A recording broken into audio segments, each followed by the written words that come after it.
Molecular orbital theory और इसी के बेस पर एनर्जी लेवल डायग्राम। तो postulates of molecular orbital theory. First postulate, molecular orbitals are form by combination of atomic orbital. जैसे ये बने हैं, ये हमारा एटॉमिक ऑर्बिटल्स हैं।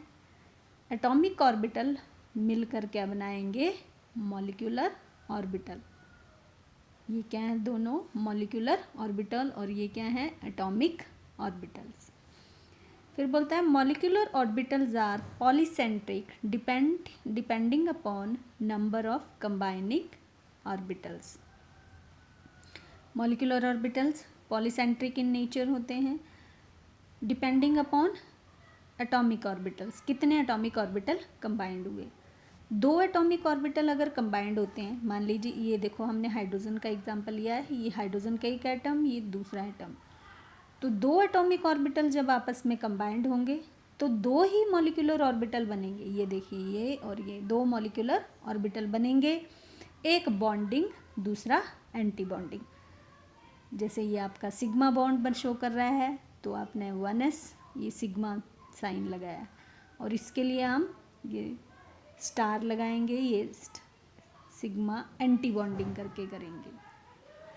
तो एटॉमिक ऑर्बिटल्स, दो एटॉमिक ऑर्बिटल मिलते हैं तो दो ही मॉलिक्यूलर ऑर्बिटल बनाएंगे, और एक बनेगा बॉन्डिंग दूसरा बनेगा एंटी बॉन्डिंग। एंटी बॉन्डिंग को हमने स्टार के साथ इस तरह से शो करना है। Third postulate, the bonding molecular orbital has more stability and less energy. ये क्यों बनते हैं? क्योंकि इससे क्या होगा? स्टेबिलिटी ज़्यादा और एनर्जी कम। तो यहाँ से हम चलेंगे ये इंक्रीजिंग ऑर्डर, एनर्जी जो है इस तरह से ऊपर की तरफ इंक्रीज करेंगे। तो यहाँ बॉन्डिंग ऑर्बिटल की एनर्जी यहाँ डायग्राम बता रही है कि लेस होती है और एंटी बॉन्डिंग की हाई होती है। Fourth, molecular orbitals are filled according to different rules, that is aufbau principle, Pauling exclusion and Hund's rule. यहाँ जो हम फिलिंग करेंगे मॉलिक्यूलर ऑर्बिटल्स में इलेक्ट्रॉन्स की, वो अकॉर्डिंग टू डिफरेंट रूल्स करेंगे। जैसे हमने यहाँ पर एक एटम लिया है, एटम हाइड्रोजन का एक एटम में एक इलेक्ट्रॉन है, इसमें भी एक इलेक्ट्रॉन है। तो अकॉर्डिंग टू रूल पहले हम लोअर एनर्जी को भरते हैं, तो हमने यहाँ पर यहाँ से एक लिया, यहाँ से ये भर गया, और ये आपका एंटी बॉन्डिंग जो है ये खाली रहेगा। अगर हम इसी तरह से हीलियम का एग्जाम्पल लेते हैं तो हीलियम में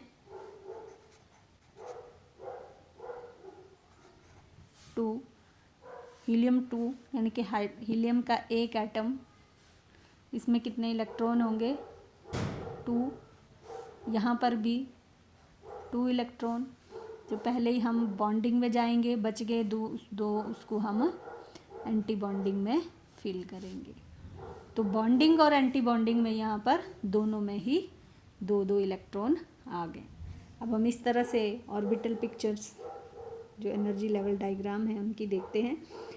ये देखो 1s मॉलिक्यूलर ऑर्बिटल, ये सिग्मा 1s, ये एंटी बॉन्डिंग में सिग्मा एंटी बॉन्डिंग, इस तरह से स्टार लगाना है। 2s में भी sigma 2s, sigma anti bonding 2s।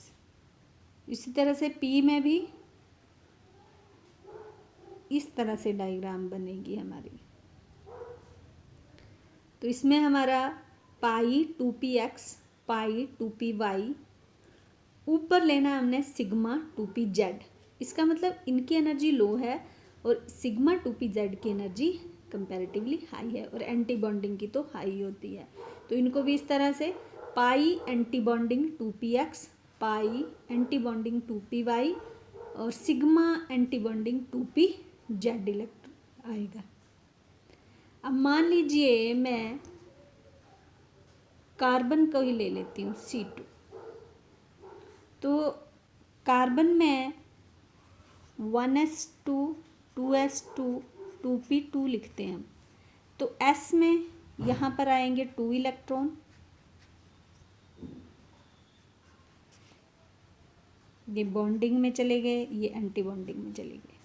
उसी तरह से 2s आ गया, 2s में भी मैंने 2 इलेक्ट्रॉन डाल दिए ये दोनों ऑर्बिटल्स में, तो ये भी इस तरह से 2 बॉन्डिंग में चले गए according to rule, 2 anti bonding. Last हमारा 2p है, 2p में 2 इलेक्ट्रॉन, 2 कार्बन एटम है, ये कार्बन का एटम और ये कार्बन का एटम, तो इसमें ये 2 इलेक्ट्रॉन, इसमें भी 2 इलेक्ट्रॉन।